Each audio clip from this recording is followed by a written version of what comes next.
अस्सलामुअलैकुम नाजरीन, मैं हूं आपका होस्ट अहमद कुरैशी। आज का हमारा ये प्रोग्राम ख़ास इसलिए भी है चूँकि योम दिफा जो है वो मनाया जा रहा है और आज हम मौजूद हैं पाकिस्तान एयरफोर्स की बहुत अहमियत की हामिल ये बेस है। स्क्वाड्रन लीडर सरफराज रफ़ीकी के नाम पर जो है ये बेस जो है बनाई गई थी। इसको इस्टेब्लिश किया गया था 1971 में। और यहाँ पे सबसे बड़ी ख़ास बात पाकिस्तान में चूँकि JF-17 थंडर तैयारा वो तैयारा है जिसे फ़ख्र पाकिस्तान भी कहा जाता है। और आज हम अपने इस प्रोग्राम में आपको उस तैयारे से मुतल्लिक जो है तमाम तर उसकी खसूसियात, किस तरह से उसको फ़ख्र पाकिस्तान क्यों कहा जाता है। बहुत से ममालिक हैं जिन्होंने लेटेस्ट टेक्नोलॉजी जो है उसके इस्तेमाल करते हुए जदीद निज़ाम जो है वह कायम किया अपने एयरक्राफ्ट का, लेकिन JF-17 थंडर जो तैयारा है वो उन सब के ऊपर जो है वो भारी है। आज के इस प्रोग्राम में हम इसी को जो है ज़ेरे बहस लाएंगे। आइए चलते हैं। अस्सलाम वालेकुम सर, बहुत शुक्रिया आपने वक्त दिया।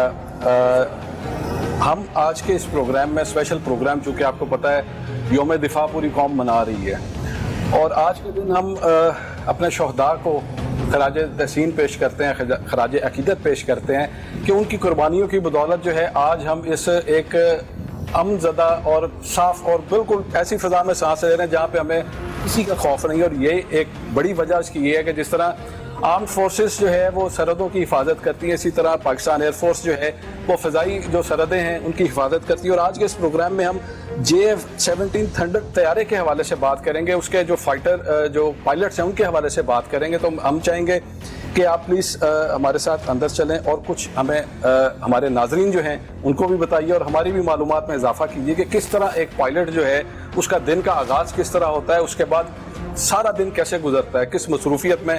और इस हवाले से आप थोड़ा प्लीज़ हमें ज़रूर गाइड कीजिए। सबसे पहले तो आप लोगों का बहुत बहुत शुक्रिया कि आप लोग आए। आप लोगों ने हमें ये बशक कि आप लोग इस इम्पोर्टेंट इवेंट पे हमारे पास आए। तो सबसे पहले तो आप सब लोगों को मैं वेलकम करता हूँ अपनी यूनिट में, जिसका नाम है 14 टेल चॉपर्स।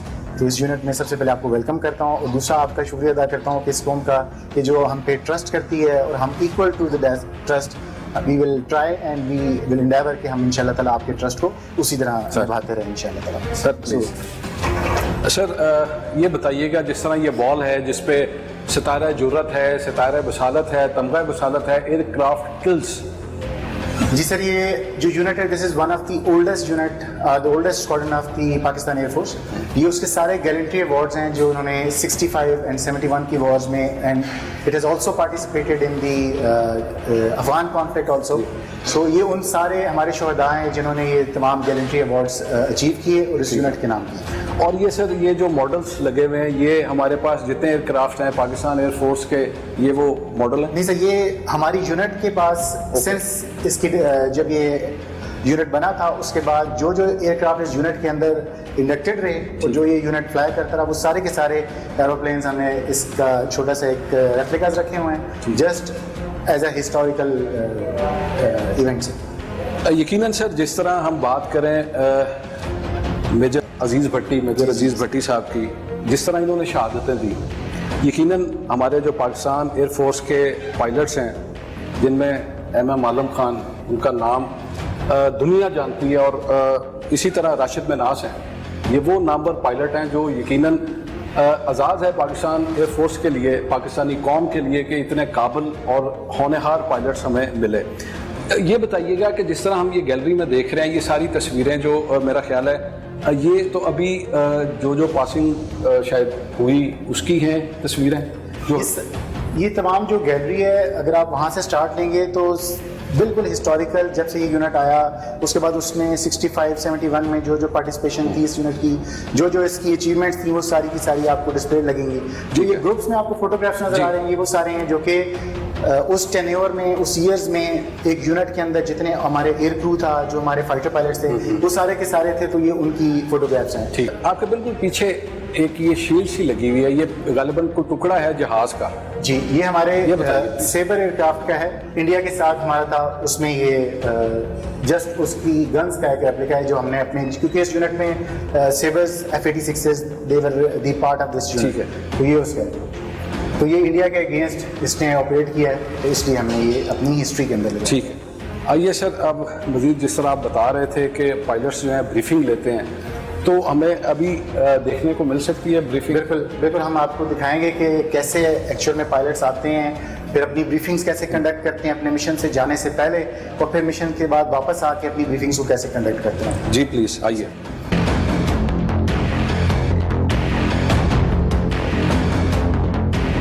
ये हमारा ब्रीफिंग रूम है।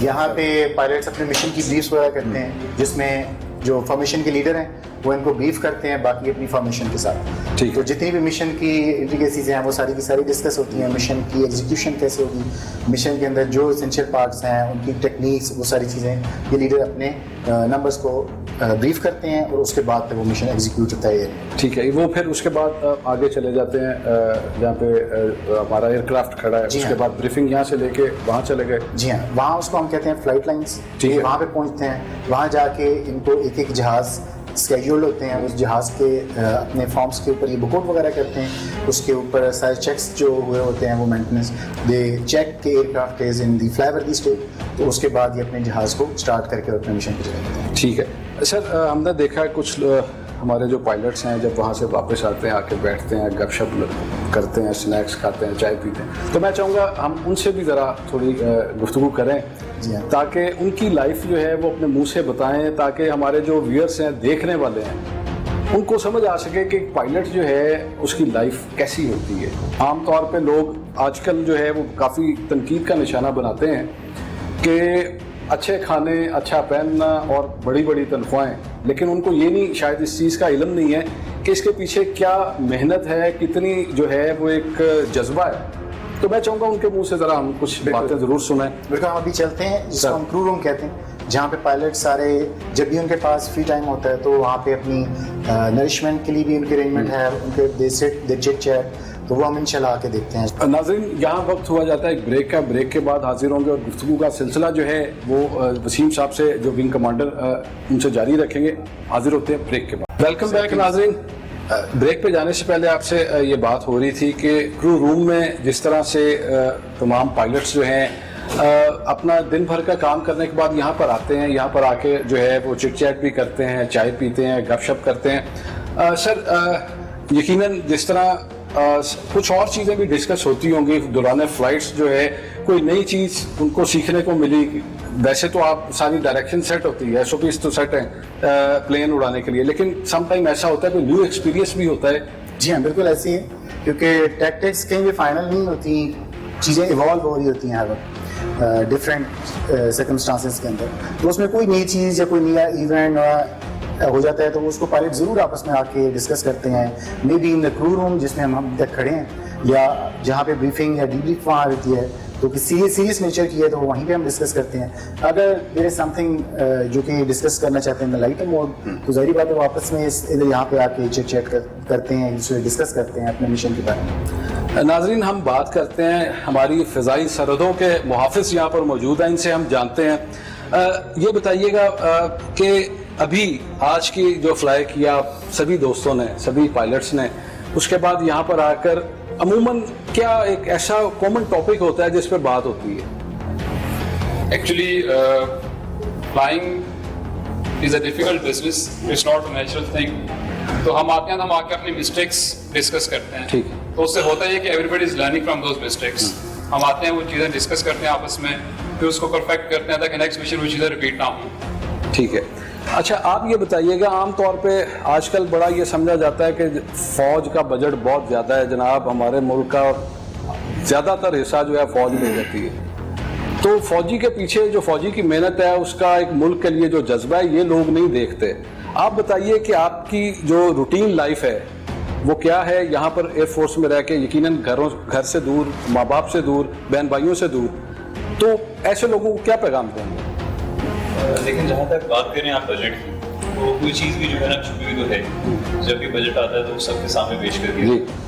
बाकी रूटीन की अगर बात की जाए तो डेफिनेटली काम कोई भी हो, चाहे वो डिफेंस फोर्सेस में, चाहे वो पायलट्स करें, या नेवी में उनके सीट्स करें, या आर्मी में उनके बूट ग्राउंड करें, काम कोई भी हो उसकी रूटीन थोड़ी सी टफ होती है। ये चीज़ हमें आने से पहले इस चीज़ का एहसास है, हमने सिर्फ अपने जज्बे के तहत हमने इस जगह पर है। इस बात का हमें पता है कि रूटीन थोड़ी सी तो मुश्किल होगी, लेकिन उसके बावजूद जो हमारे सीनियर हज़रात होते हैं वो हमें बड़ी बैलेंस्ड किस्म की रूटीन प्रोवाइड करते हैं। ताकि हमारी डोमेस्टिक लाइफ और हमारी ऑपरेशनल लाइफ साथ साथ चलती जाए। ठीक है, आप मुझे बताइए सर कि जब आप जहाज़ में बैठते हैं जहाज़ उड़ाने के लिए, दिल नहीं करता कि घुस जाऊँ मैं इंडिया में? बिल्कुल जी, दिल करता है। इसी दिन के लिए हमें तैयार किया जाता है और इसी दिन के लिए हम तैयार भी हैं इंशाल्लाह। और अगर मैं इसको रिलेट करूँ JF-17 थंडर से, जिस फंड में हम इस वक्त मौजूद हैं, तो ये पाकिस्तान के लिए खुद इंसारी और खुद एतमादी की एक दलील है और हमें इसको उड़ा के एक अपनायत भी महसूस होती है और एक फ़ख्र भी महसूस होता है। तो जज्बा जवान तो इंशाल्लाह दिन के लिए आए। ठीक है। अच्छा सत्यान साहब, आप ये बताइए कि आपकी कोई ख्वाहिश है ऐसी, जिस तरह हमने अभी 2 साल पहले देखा, एक भारतीय विंग कमांडर आया था हमारे पास, उसको चाय पिलाई थी और वो पूरी दुनिया में मशहूर है वो चाय। आपकी ख्वाहिश है कोई ऐसा मार्का हो जिससे आपको भी याद रखा जाए?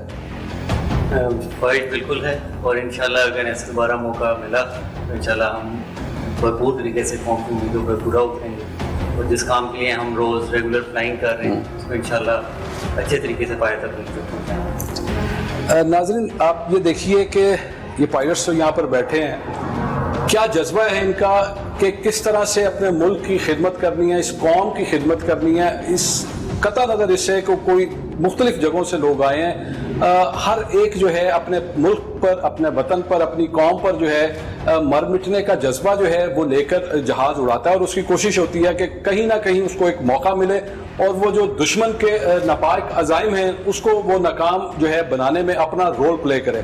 आमतौर पे बड़ा शोर है राफेल का, भारत जो है उस समझ रहा है कि पता नहीं उसने कौन सा ऐसा अलादीन का चिराग हासिल कर लिया कि अब उससे रगड़ेगा और सब कुछ हो जाएगा। लेकिन एक्यूरेसी इंडियन, चाहे हम उनके वेपन्स की बात कर लें, एयरक्राफ्ट्स की बात कर लें, वो एक्यूरेसी अभी तक नहीं देखी गई जो हमारे पास एबिलिटी है किसी भी इक्विपमेंट की एक्यूरेसी की।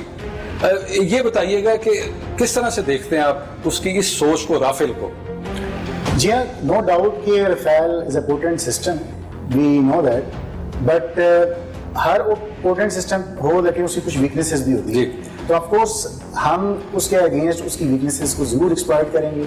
जो हमारी स्ट्रेंथ्स हैं हम उनको यूज करके हम उसका ये जितना भी एज है, इसको क्वालिटेटिव है, उसको हम क्वांटिटेटिव से या with the passage of time हम भी उससे अच्छी टेक्नोलॉजीज भी ले लेंगे। इसके अलावा जो हमारी ट्रेनिंग है, जिसपे एयरफोर्स को बड़ा फख्र है अपनी, जो आपके फाइटर पायलट्स को ट्रेन करते हैं, जिस लेवल पे हम ट्रेन करते हैं, तो हमें पूरा भरोसा है हम अपने क्रू पे भी और अपनी मशीन पे भी कि इंशाल्लाह ताला उसको हम कैटर कर लेंगे इंशाल्लाह। कुछ ऐसी इतलात हैं सर, मैंने सुना है कि चूँकि इंडिया ने बहुत सारे ममालिक जो हैं वहाँ से ये जहाज़ खरीदे हैं, इवन इसराइल है, यूनाइटेड स्टेट्स है, इंग्लैंड है, फ्रांस है, बहुत सारे मुल्कों से खरीदे हैं। तो उनको कहीं शायद कोई प्रॉब्लम आ रही है इंडक्शन के हवाले से, जो फ्रीक्वेंसी है एयरक्राफ्ट की, आप क्या समझते हैं कि ये कब तक वो इस पर काबू पा सकेंगे, या आप इस हवाले से क्या कहेंगे?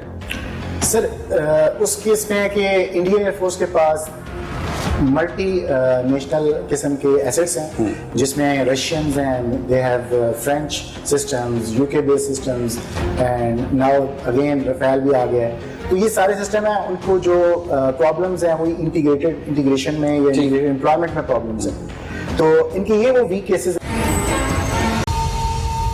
जहाँ पे हम एक्सप्लॉइट कर सकते हैं। इसी तरह उनको इस पे ओवरकम करने के लिए of course they need time, but nevertheless कि हम अपने गार्ड्स को ऑफ नहीं करेंगे।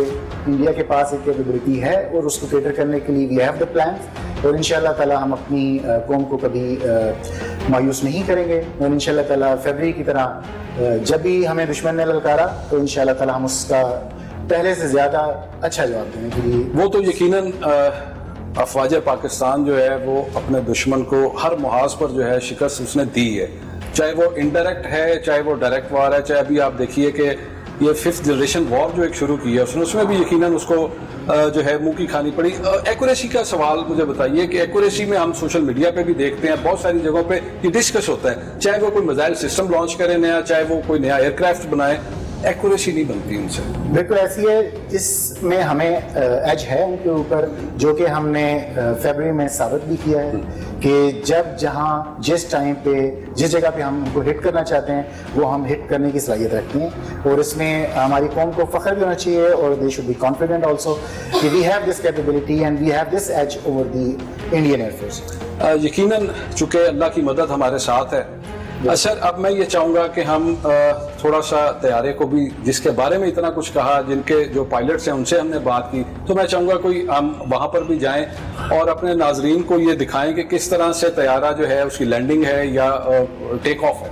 तो मैं चाहूँगा कि वो भी हम मनाजिर जो है वो अपने कैमरे में कैद करें, और इसके अलावा जिस तरह से पायलट्स जो है अपना यूनिफॉर्म पहनते हैं, प्लीज मैं रिक्वेस्ट करूंगा सर। बिल्कुल, हम अभी जाते हैं अपने तैयारे पे, इसको पूरी कौम को इस पे फख्र है कि हमने खुद बनाया है, अपने डिफेंस के लिए बनाया है, और इंशाल्लाह ताला ये हमारी नीड्स पूरी कर रहा है। तो हम अभी चलते हैं, हम पायलट्स का भी हम आपसे कहते हैं कि कैसे वो अपने आप को सूटअप करते हैं और उसके बाद कैसे हम अपने जहाज़ों को टेक ऑफ और लैंड कराते हैं। सर आइए प्लीज। जी सर बताइएगा, माशाल्लाह तैयारी है जी बिल्कुल, ये फ्लाइंग के लिए हमारे पायलट्स तैयार हैं जी। यहाँ पे ये अपने एयरफील्ड रूम में अपने सूटअप कर रहे हैं, जहाँ पे इनको जी सूट और हार्नेसेस वगैरह पहन के और अपना ये बैग वगैरह इनका रेडी है, और now they ready for the flight. ठीक है सर। बैग में हेलमेट? बैग में इनके सारा वो इक्विपमेंट है जो इनको कॉकपिट के अंदर यूज होगा, जिसमें हेलमेट वगैरह है, बाकी चीज़ें इनकी रिक्वायर्ड हैं। जो जहाज़ में कुछ चीज़ें लगती हैं वो इनके पास हैं, जो मिशन इन्होंने प्लान किया हुआ है वो सारी चीज़ें अपनी साथ ही लेके जाएंगे अभी, और इंशाल्लाह ये भी अपना मिशन कैरी आउट। अच्छा ये बताइए, मैं जानना चाहता हूँ कि यूनिफॉर्म पहनते हुए, ये सारा इक्विपमेंट पहनते हुए कुछ फीलिंग्स क्या आती हैं आपको? Uniform itself is synonymous to pride. जैसे मैंने पहले भी कहा कि एक फ़ख्र है, वैसे भी सुबह से लेकर शाम तक जो हम जॉब कर रहे हैं, it's not just a profession, it's a passion. तो उसके लिए सूटअप होना फर्दर उसको जो है ना हमारे जज्बे को बढ़ा देता है। यकीनन जब आप नॉर्मल ड्रेस में होते हैं कुछ और तब, लेकिन जब आप यूनिफॉर्म में होते हैं यकीनन जज्बा जो है अपने वतन के लिए वो यकीनन बढ़ता है। अच्छा ये बताइए कि ये बैग जो है, इसमें जिस तरह अभी विंग कमांडर ने बताया कि इसमें इक्विपमेंट आपका जो है वो कॉकपिट के अंदर जो यूज़ करना है, तो कैरी करने में वजन नहीं होता है?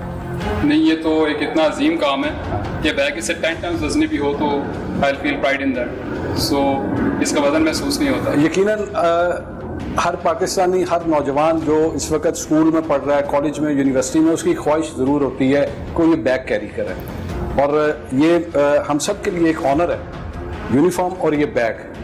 तो इसके बाद अब आप सीधा क्राफ्ट की तरफ जाएंगे, प्लेन की तरफ? यहाँ से हम, जैसे कि हमारे दो पार्ट्स होते हैं, एक हेडक्वार्टर्स है और एक टेक्निकल साइड है। जी। Will go towards the technical side, वहाँ पे हम डॉक्यूमेंट्स चेक करेंगे एयरक्राफ्ट के।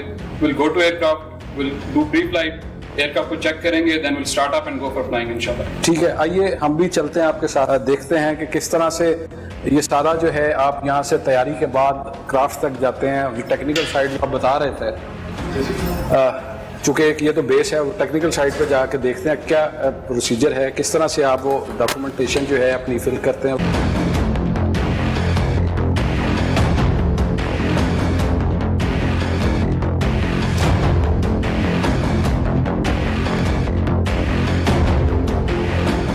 सर ये बताइए, जैसा कि अब हम टेक्निकल साइड पे आ गए हैं, यहाँ पे मैं देख रहा हूँ कि इंजीनियर्स जो हैं वो एक ये रजिस्टर रखा हुआ है जिसमें परफॉर्मा फिल कर रहे हैं। क्या चीज़ें जो हैं या हम जो इंजीनियर हैं उनसे जानना चाहेंगे?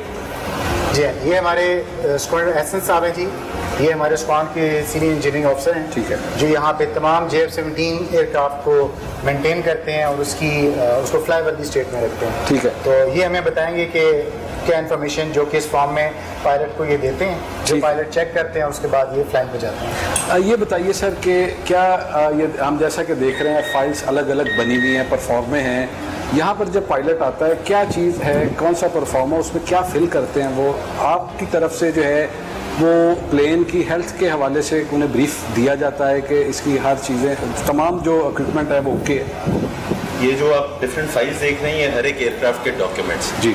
जो पायलट जो है जिस भी जहाज़ के ऊपर जा रहा होता है उनको जो है उसकी हेल्थ स्टेट जो है वो बताई जाती है, ठीक है, सर्विसिबिलिटी स्टेट और बाकी उसका जो है स्टेटस को चेक करते हैं। प्लस जो है वो इसके अंदर उनको ये पता लगता है कि उनके पास एयर के अंदर अवेलेबल फ्यूल कितना होगा।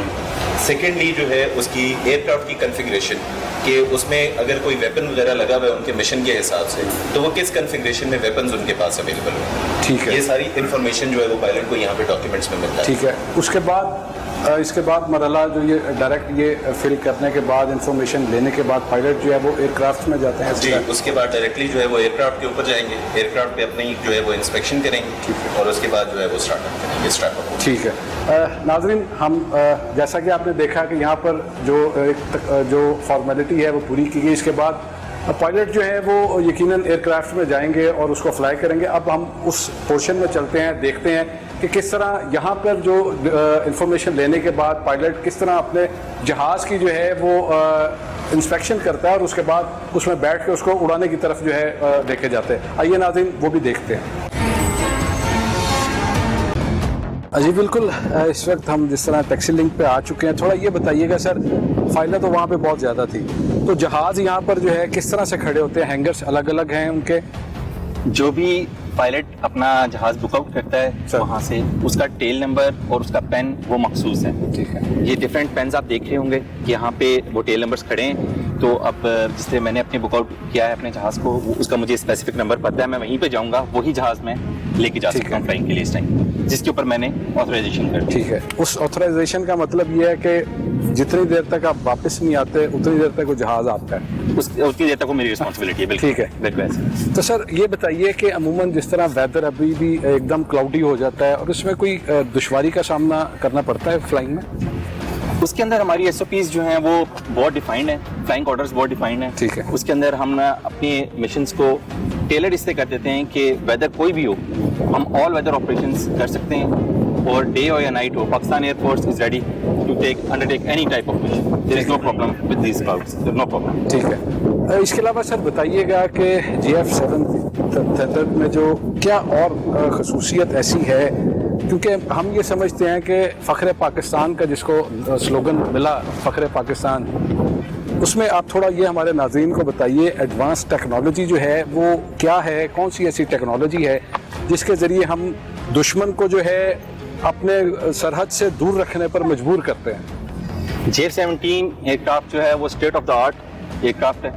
इसकी एवियोनिक्स, इसके फ्लाइट कंट्रोल्स, इसकी वेपनरी, ठीक है, आप इसको दुनिया के किसी भी एयरक्राफ्ट से कंपेयर कर सकते हैं। ठीक है। JF-17 के पास इस टाइम दुनिया की मॉडर्न ट्रेन वेपन्स हैं जो एयर टू एयर और एयर टू ग्राउंड के अंदर ठीक है आउट क्लास रेंजेस देती हैं, आउट क्लास परफॉर्मेंस देती हैं। आपने 27 फरवरी का इंसिडेंट देखा होगा, उसके अंदर JF-17 एयरक्राफ्ट ही थे जिन्होंने दुश्मन का बहुत ज़बरदस्त किस्म से मुकाबला किया और हमने दुश्मन के अहदाफ को भी निशाना बनाया और हमने बॉर्डर भी क्रॉस नहीं किया। ठीक है।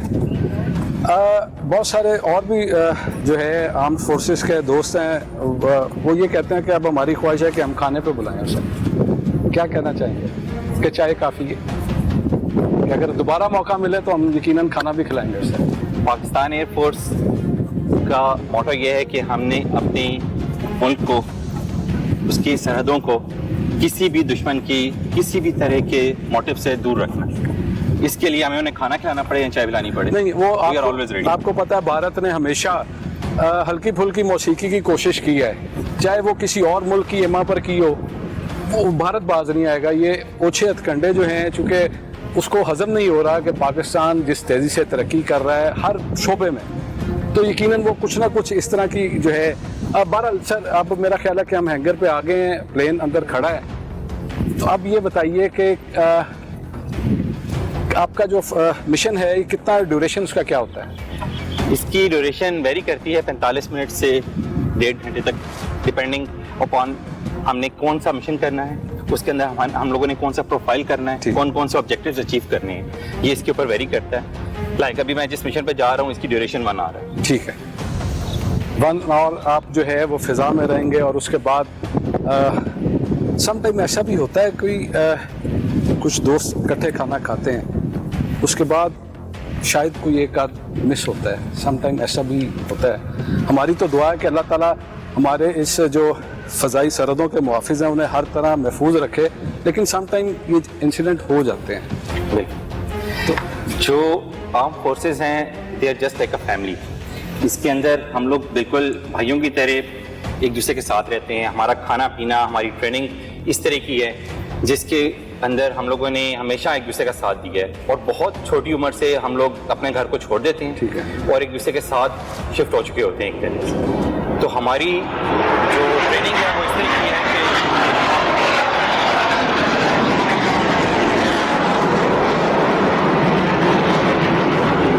हमारी ट्रेनिंग इस तरह की है कि हम लोग अपनी फैमिली से ज़्यादा अपने कोलीग्स को प्रेफर करते हैं। और आप बिल्कुल ठीक कह रहे हैं कि अगर खुदा न खास्ते इससे कोई इंसिडेंट हो जाए तो वो दिन, वो टाइम बहुत मुश्किल से गुजरता है, और हम लोग दुआ करते हैं कि ऐसा कभी ना हो। लेकिन ये लाइफ बिजनेस है, ये डेंजरस है, इसके अंदर लोग अपनी चॉइस से आते हैं, और इसके जो खतरात हैं इसके अंदर जितनी भी डेंजरस इवेंट्स आने हैं वो सारे हम कोशिश करते हैं कि अपनी ट्रेनिंग से उनको ओवरकम कर सकें। ठीक है, चलें सर, अब इस वक्त हम हैंगर में आ गए हैं। अब उसके बाद जो है ये जिस तरह फाइल आपने साइन की, आपको इस प्लेन की हेल्थ के बारे में बताया गया जी। अब आप अपने तौर पे भी इसकी जो है इंस्पेक्शन करेंगे? इसकी इंस्पेक्शन जब मुझे फाइल हैंडओवर हुई है तो इसका मतलब है कि from engineering side it is all clear, ठीक है। लेकिन एज अ प्रॉपर आप कह लें कि हमारे प्रोसीजर्स हैं कि एक पायलट ने जहाज में बैठने से पहले प्री फ्लाइट इंस्पेक्शन करनी होती है, जिसके अंदर वो कुछ एरियाज हैं जिसके अंदर वो अपनी तसल्ली करता है कि ये जहाज उन सारी प्रॉब्लम से क्लियर है, और इसके अंदर डिफरेंट चेक्स हैं जो पायलट्स के लिए मेंशन हुए हैं, तो पायलट ने ही उनके चेक्स परफॉर्म ठीक है सर, बताइए कौन से ऐसे पॉइंट्स हैं जिसको आप चेक करेंगे? इसके अंदर सबसे पहले ये जितने पैनल्स हैं ये प्रॉपरली फ्लश्ड होने चाहिए, लॉक होने चाहिए। इसके अलावा जो पिटोज हैं इनके सारे ये होल्स वगैरह हैं ये क्लियर होने चाहिए इसके अंदर से, ठीक है। जनरल सिक्योरिटी ठीक होनी चाहिए जहाज की। इसके अलावा यहाँ पे नीचे लैंडिंग लाइट, टैक्सी लाइट लगी हुई है जी, ये बिल्कुल इनके ऊपर कोई स्क्रैचेस नहीं होने चाहिए, कोई चीज़ टूटी हुई नजर नहीं आ रही होनी चाहिए। लैंडिंग गियर है, टायर की कंडीशन है जो क्या है। इसके अलावा यहाँ पे आप पैनल चेक कर रहे हैं, इसको मैं टैप करके चेक कर रहा हूँ ताकि प्रेशर से कहीं एयर में खुल ना जाए, ठीक है। सबसे इंपॉर्टेंट एरिया है ये इंजन इनटेक, जिसके अंदर इंजन लगा हुआ है। ये पूरा ये एरिया बिल्कुल क्लियर होना चाहिए। इसके अंदर अगर मामूली सी भी कोई चीज़ पड़ी होगी तो इंजन स्टार्ट के बाद वो इंजन को डैमेज कर देगी, ठीक है। तो इसकी इनटेक जो है, इंजन इसकी लाइफ है, और उसके वो हमने क्लियर करना है, पायलट की रिस्पॉन्सिबिलिटी है।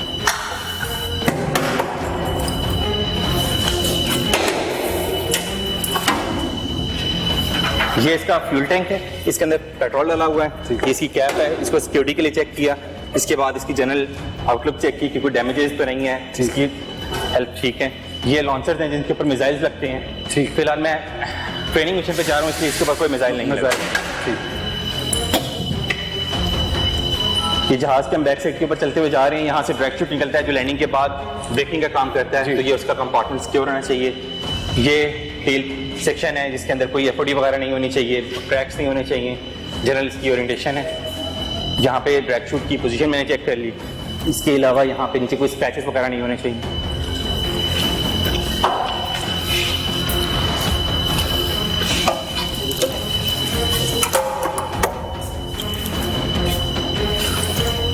डिफरेंट गेजेस लगे हुए हैं जिनके ऊपर मार्किंग है, उसकी रीडिंग हम लोग चेक करते हैं।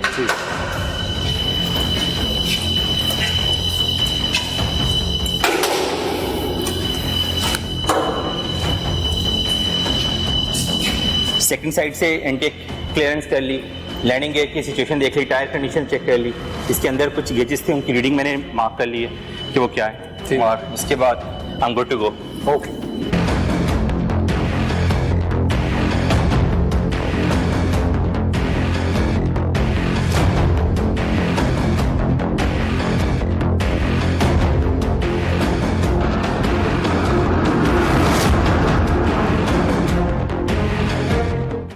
ये बताइए कि हमने देखा कि जिस तरह जहाज़ जो है पायलट बैठे, उनको टेक्निकल अप्रूवल मिली, सब सेंसर्स चेक किए गए, उसके बाद जो है उनको परमिशन दे दी गई कि वो फ्लाई कर सकते हैं। यहाँ पर क्या ऐसा स्पेशल अरेंजमेंट है कि परिंदे जो हैं, क्योंकि वो बहुत ज़्यादा हादसात जो हैं उन परिंदों की वजह से भी पेश आते हैं, इसके अलावा सफाई के हवाले से बताएं कि किस तरह आखिर हम उन परिंदों को दूर रख पाते हैं अपने इन जो रनवेज हैं, टैक्सी वेज हैं, हैंगर्स हैं, इसके अलावा पेन्स हैं, इन सब से दूर किस तरह रख पाते हैं? आपने बहुत अच्छा पॉइंट रेज किया है और आपके फोरम को यूज़ करते हुए मैं ये पैगाम भी देना चाहूँगा कि जो परिंदे हैं अगर वो जहाज़ से टकराते हैं तो किसी बहुत बड़े हादसे का बायस बन सकते हैं। और माजी में बहुत सारे ऐसे हादसा हो चुके हैं जिससे हमें पाक फ़िज़ाइया को जहाज़ों का और पायलट्स का नुकसान उठाना पड़ा है। तो हम जो पायलट्स हैं, आपको फाइटर स्क्वाड्रन्स नज़र आते हैं, हम फोर फ्रंट पर नज़र आते हैं, लेकिन हमें यहाँ तक पहुँचाने में बहुत सारी एजेंसीज़ का हाथ होता है, जिसमें फ़्लाइट सेफ्टी स्क्वाड्रन है, QA स्क्वाड्रन है और बहुत सारे लोग हैं जो दिन रात मेहनत करते हैं कि इन परिंदों को रनवे से दूर रखा जा सके।